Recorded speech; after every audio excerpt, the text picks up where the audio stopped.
Alright guys, for today's video we have a special guest. It's my dad.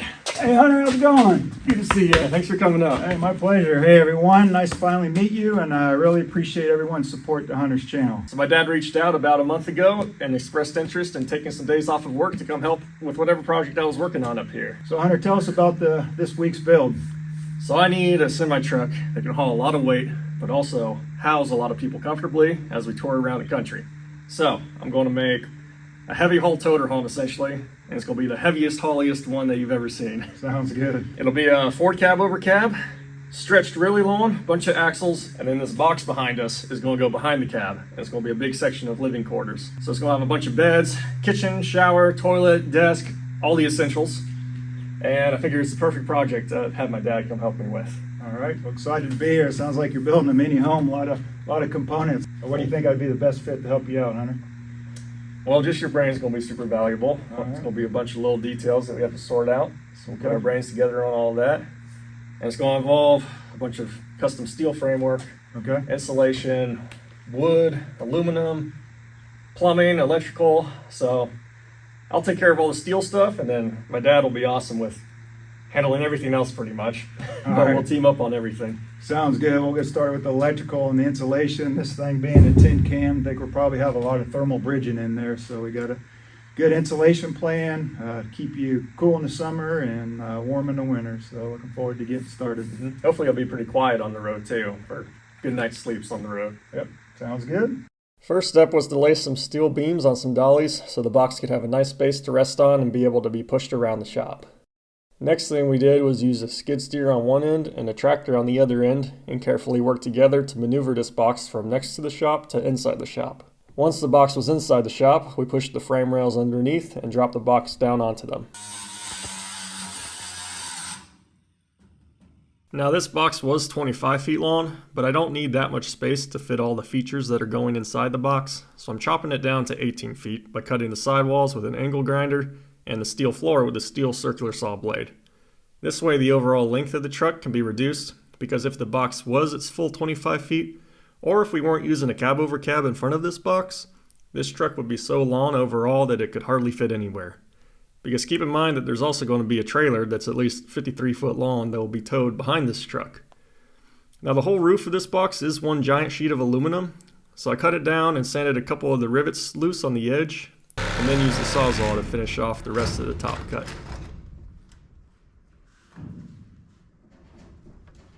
Once that was done, I used an angle grinder to cut the steel horizontal framework that runs along the inside.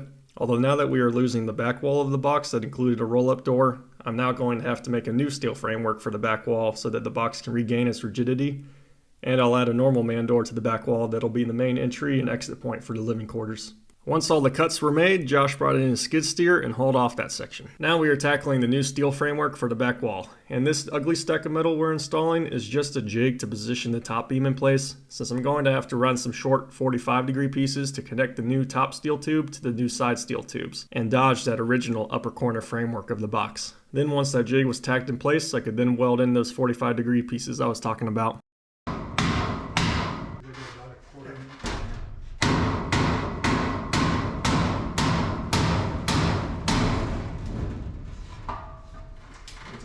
Next, I'm adding some vertical pieces to further tie together this back wall, and these two vertical pieces are going to contribute to the door frame as well, where a somewhat skinny door will be in the middle of this back wall. And there will end up being some steps on either side of the truck behind the box that'll feed up to this back door and allow you to step up from either side of the truck to enter the box. This should work out nicely, as I'm sure the ideal side to exit and enter the box from will change between the various parking situations this truck will find itself in. FlexiSpot sent me their C7 office chair, which I really like, so I'll tell you guys more about it later in the video. I then even went on to add some angle pieces at the bottom just to ensure this back wall is super rigid. In fact, I'll end up using this same square tubing to build all the interior framework as well, such as bed frames and interior walls, and that's going to further tie together the walls to the floor and make this whole box very rigid. Now, having such a rigid box would be a bad thing if I was mounting it directly to the frame of the truck, since most C-channel truck frames are going to flex and twist as the truck articulates over terrain. Especially with how long this truck is going to end up being, there's going to be a good bit of frame flex that we won't be able to get away from. But I'll share the solution to that in just a sec. Alright, we pulled the back framework out of the box so we can put some paint on this edge because the aluminum siding is going to fixate to this steel, and we didn't want dissimilar metals touching. That would cause corrosion. But once we pulled it out, we noticed that these verticals were bowing. I don't know if you can see that well, but this one, bananas that way, and this one, bananas that way. Because when I welded these angle pieces in, it pulled them in. Because when you weld the metal, it'll heat up and expand, and it'll cool down and contract, and the molecules will contract even tighter than before. So that caused these metal pieces to pull in a little bit and pull our sides in. We were able to fix it on this side by taking the porter power and pushing over here. And once we forced these junction points out, we put this cinder bar in to hold it out. And then that got things perfectly straight. So we're gonna do it on this side now. So with regards to mounting this box, my plan is to have the box hinge at the back and sit on airbags in the front. And this will allow for a more comfortable ride on the inside of the box as it's going down the road, as well as this airbag system will allow for the truck frame to flex underneath while still supporting the rigid box above. Now for these middle bars that I'm installing right now to hold the vertical pieces straight, I'm just welding some very fat tacks on there and jumping around a bunch so that this will make it to where the whole junction isn't heating up and cooling down and causing the same shrinking effect we're trying to fix here. So the door frame can stay nice and square. Then my dad painted some thick paint on the steel floor while leaving some bare spots where some interior metal framework will be welded to the floor in the future. This paint will be some nice peace of mind for protecting this bare steel floor from rust after it gets covered up with some foam board insulation.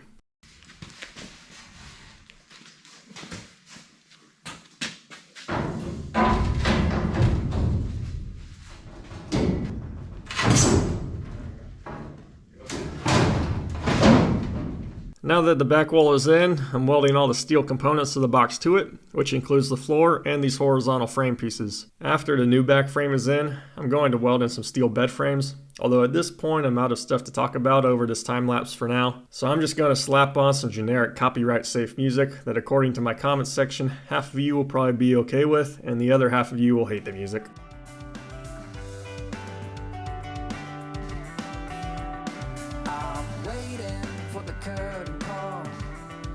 I want it all, anyway at all. Thought I missed it by waiting for the game respond, for the lost and found, for the home alone, and for you to come home, you to come home. I let you in, it ain't a sin, with all these simulations. Should be fixed now, will take a while to get rid of. I'm sorry.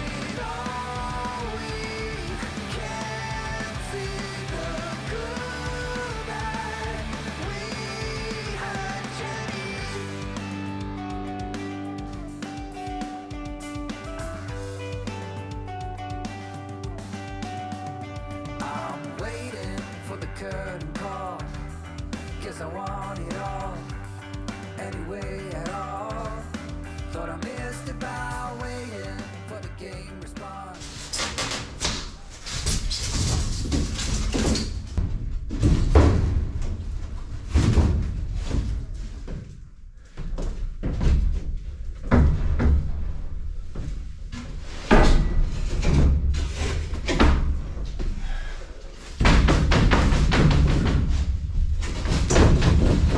Alright, up here at the front of the box will be my desk area, and this will sit underneath one of the beds, which will be about at this level. Although I'm waiting for a nice countertop material to ship in that I'll be making my desk out of. So in the meantime, I've been working on my laptop over here on one of the bed frames, and that's actually been quite a comfortable setup thanks to my FlexiSpot office chair. FlexiSpot is sponsoring today's video, and they're helping to cover some of the costs with building out this box, and they sent me this chair to share with you guys. This is the FlexiSpot C7. It's considered an ergonomic chair and has tons of points of adjustment to custom fit to your body. The armrests adjust up and down, front and back, and twist side to side. The seat base adjusts forward and back, and you can even tilt it more forward as well. Back here, the headrest is adjustable up and down, and tilts forward and back. And obviously the whole chair can adjust its overall height as well. Some of these adjustable components will also actively adjust to conform to your body, regardless of what position you're in. Like this lumbar support cushion that'll detect subtle changes in your posture and automatically adjust itself to ensure constant support. You can even lock it in place if you want to, and I gotta say, after wearing out my back in my last video with all those heavy tires I was flipping around, this lumbar cushion has really felt great. So that is probably my favorite feature of the chair because it'll encourage me to have good posture during my time at my desk and relieve my body from moving around all the heavy chunks of steel I'll be positioning as I'm building my future projects. Oh, I almost forgot. There's even a hidden footrest you can flip out. And once that's out, this chair becomes real comfy to just lounge around in. I do feel like I extend past the limits of this chair slightly, but I am 6'4", so I do exceed the advertised recommended height range of 5'4" to 6'2", although it's still going to be a very comfortable chair for me that I'll be getting a lot of use out of. Another thing I like about this chair is how much mesh is involved, because I love the breathability that mesh provides to help keep me cool. Now, I haven't even had a desk space to work out of over the last 4 months, ever since I moved into my new shop, so I've just been working on my laptop in my car seat, which gets super uncomfortable super quick. So I'm very excited that I'll have a dedicated desk again soon, especially now that my desk work will be paired with the comfort of this C7. So thanks to this chair, I'll soon be set up to comfortably spend long hours working on my computer, editing videos, or designing my projects with CAD software. So if you guys are in the market for an ergonomic office chair, click the link down in my description below to check out what FlexiSpot has to offer.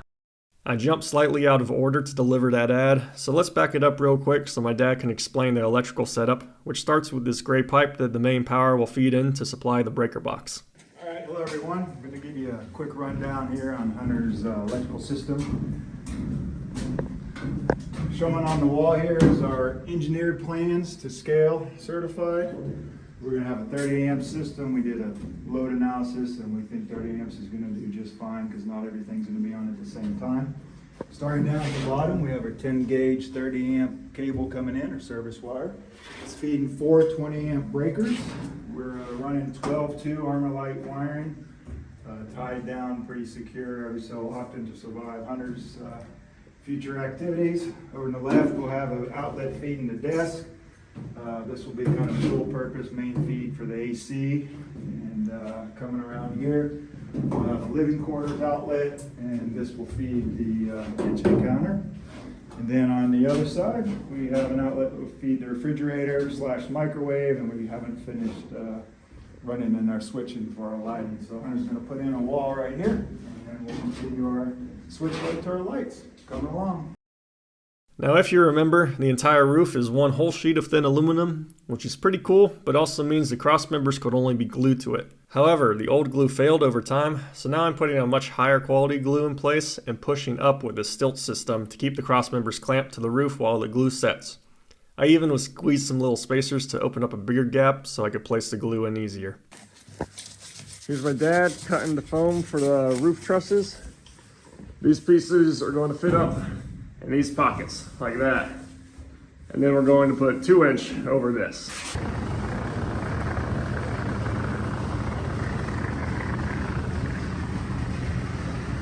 Now, we racked our brains on what the best way to insulate this box would be, especially with regards to leaving an air gap behind the insulation.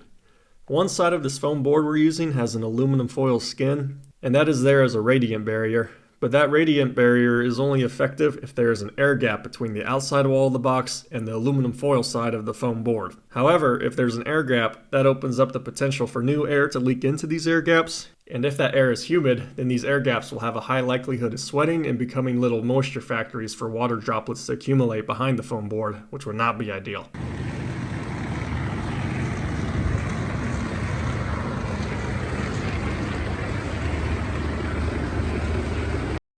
So finally, what we decided on was to have no air gaps in the ceiling, since if moisture was able to be produced in the ceiling, then it would have a hard time draining and likely pool up there. So that's why we're putting 1.5 inches of foam board in between the ceiling cross members, and then 2 inches of foam board up against that, so we won't have any air gaps and no risk of moisture up there in the ceiling. However, for the walls, we are just going to put 2 inches of foam board over the framework, so there will be an air gap behind that for the radiant barrier to do its job of adding some units of insulation. And if it does end up being the case that moisture starts sweating in that air gap, the water droplets can drain down the walls and drain out the bottom.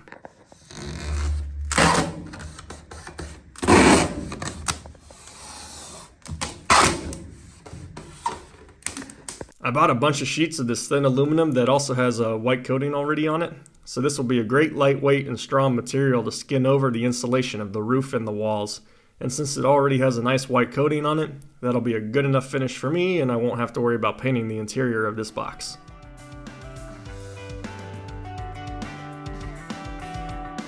I'm waiting for the curtain call, 'cause I want it all, anyway at all. Thought I missed it by waiting for the game respawn, for the lost and found, for the home alone, and for you to come home, you to come home.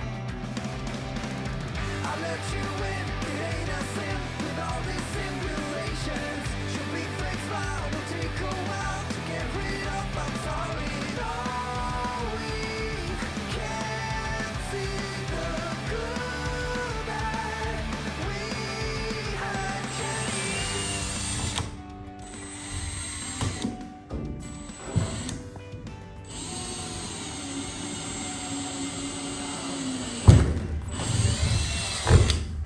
Guess I want it out, anyway at all.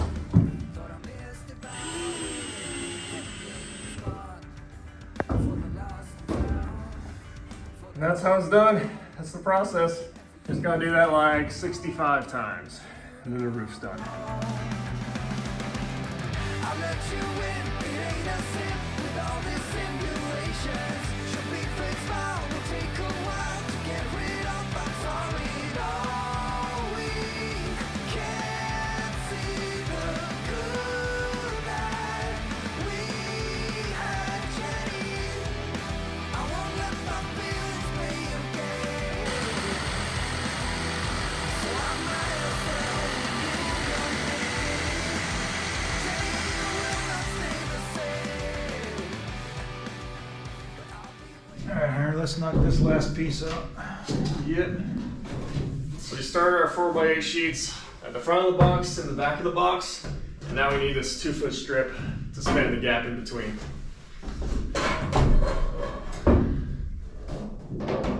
We're doing the right side. Hang on a second. There we go.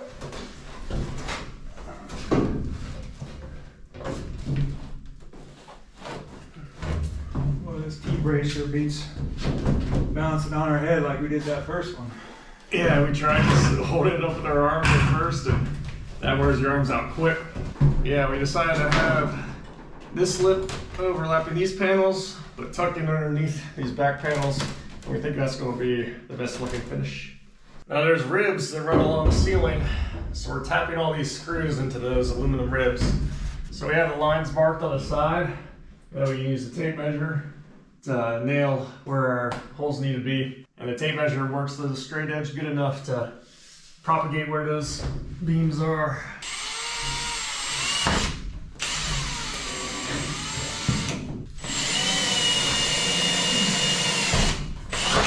All right, that's a pilot hole into that top beam. I use this bigger drill bit just to open up the first skin so the screw passes through easier. Then we have a screw. It's painted white and it's a nice flat pan head, so it's a nice finish.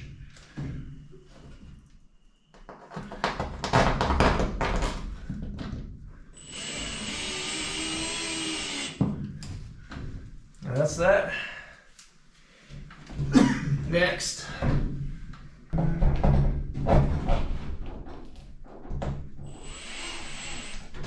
think this is it. That's it. Whew. Thank God that roof's done. That was probably the worst part of this whole project. The hardest part. Turned out good though. Yep, nice and clean.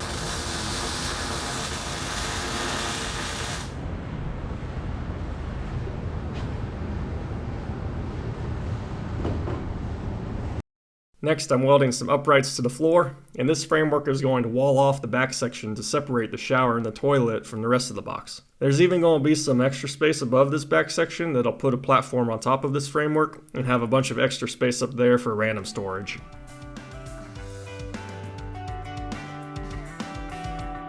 I'm waiting for the curtain call. Guess I want it all, anyway at all.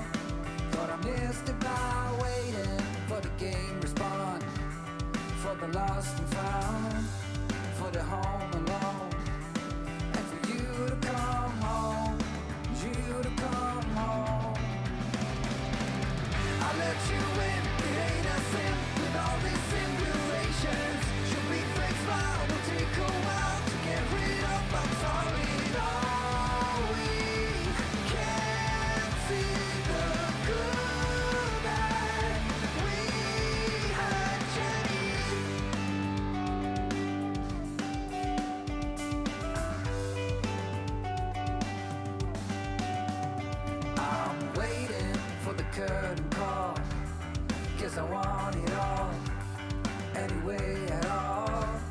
Thought I missed it by waiting for the game respawn, for the lost and found, for the home alone, and for you to come home, you to come home. I'll let you in, it ain't a sin, with all these simulations. Should be fake smile, will take a while to get rid of. I'm sorry, all we can't see the good that we had, Jenny. I won't let my feelings play a game, so I might as well remove your name. Jenny, you will not stay the same, but I'll be waiting here until the end, till the end. All right, the layout up front is coming together. We'll have one bed running along the top here. The desk frame is in, so the desk will be there. The main bed will be right here. And there's gonna be another bed up at this level, starting here and shooting that way. So I'm gonna put this piece in next. And I already welded a cap on the end of this tube and then blended the welds to make it look nice. And once these two pieces are welded together, I'm gonna blend this all together, make it look like a really nice intersection. So the reason I'm gonna make this junction nice and presentable and smooth is because it's gonna be jutting out in the air most of the time. Because most of the days, I'm not gonna have a need for another bed up here. I'm just gonna have the option to have another bed to sleep another person in the future if needed. Because I'm gonna have a removable bar spanning here to support this bed frame, but most of the time it's gonna be removed and this bed isn't gonna be here. And then this bed is also going to need an extension out here. But I'm going to make this 2.5 foot extension design to where it can bolt and extend out here when we want a bed up here. Or it can bolt down here and that'll extend the kitchen countertop space. Or it can be removed altogether and I'll just have an open little cubby right there. So let's get this thing back in place and then weld it out.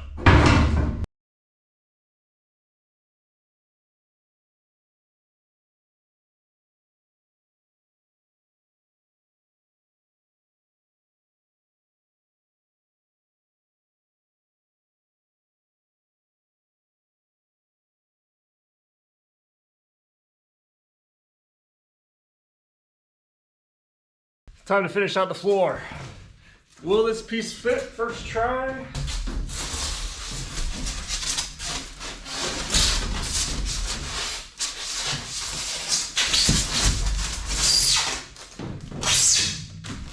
Yeah, that's good. We could get a little greedy and go that way 1/2 inch.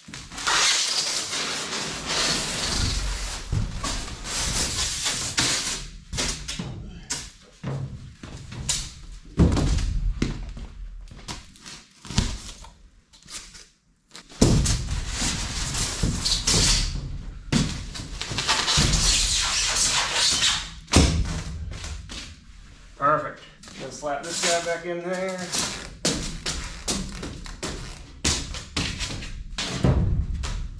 Trim off this little bit.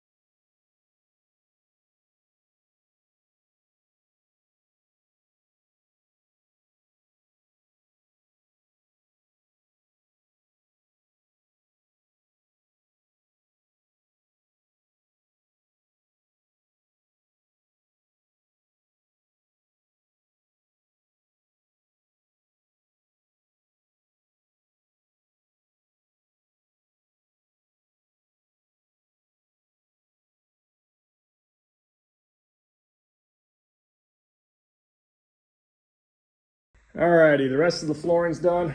I still have to screw it down, but I think I'll end this video here, and then we'll do a part 2 where we'll install the shower, the toilet, the kitchen, put in some actual mattresses and the desk, and insulate and wall off all the walls, and build a door and add an AC unit. So stay tuned for that. Thank you guys for watching, and also a big thanks to my dad. I appreciate you coming to help me out.